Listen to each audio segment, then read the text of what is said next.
आईना जब भी उठाया करो, पहले देखा करो, फिर दिखाया करो। हमेशा एक बात याद रखो कि आप भगवान की बनाई हुई सबसे सुंदर कृति हैं।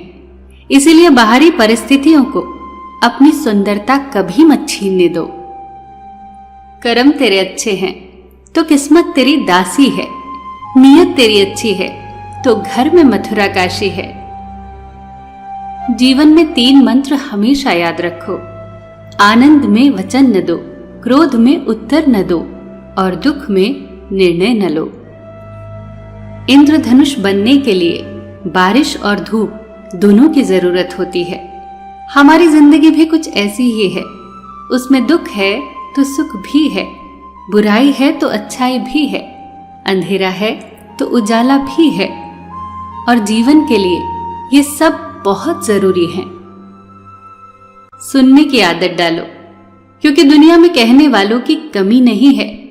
अपनी बुराई सुनने की हिम्मत पैदा करो, क्योंकि लोग तुम्हारी बुराई करने से बाज नहीं आएंगे। आलोचक बुरा नहीं है, वो तो जिंदगी के लिए एक साबुन की तरह काम करता है। ये बातें गांठ बांध ले, किसी के काम में तब तक दखल न दे जब तक आपसे पूछा न जाए। जलन की भावना बिल्कुल न रखे, माफ करना सीखें और कुछ बातों को भूलना सीखें।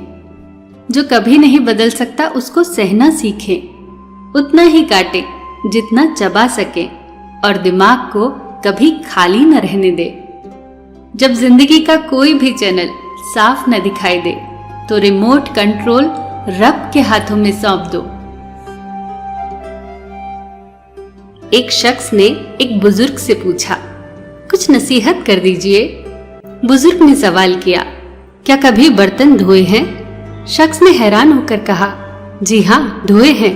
बुजुर्ग ने इस पर कहा, क्या सीखा फिर? शख्स ने जवाब दिया, इसमें सीखने वाली क्या बात है?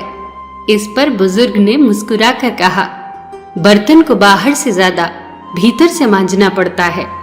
बाहर से ज्यादा खुद को भीतर से चमकाओ। जो बाहर की सुनता है वो बिखर जाता है, जो भीतर की सुनता है वो संवर जाता है। जो व्यक्ति सत्य के साथ अड़ा है उसके साथ परमात्मा खड़ा है। अंधे व्यक्ति को मंदिर में आया देख लोग हंसकर बोले, मंदिर में दर्शन के लिए आए तो हो, पर क्या भगवान को देख पाओगे? अंधे व्यक्ति ने बहुत ही प्यारा जवाब दिया, मैं देखूं या ना देखूं क्या फर्क पड़ता है, मेरा भगवान तो मुझे देख लेगा। दृष्टि नहीं, दृष्टिकोण सही होना चाहिए। परेशानी का कोई पैमाना नहीं होता। कुछ लोग तो ये सोचकर परेशान होते हैं कि सामने वाला इतना खुश क्यों है। जब दिमाग ठंडा रहे, जुबान नर्म रहे, दिल में रहम रहे, तो घर में क्या, जिंदगी में भी शांति और खुशियां छा जाती हैं। सोने की लंका और पुष्पक विमान रावण के पास थे। राम ने तो वनवास ही देखा था ना।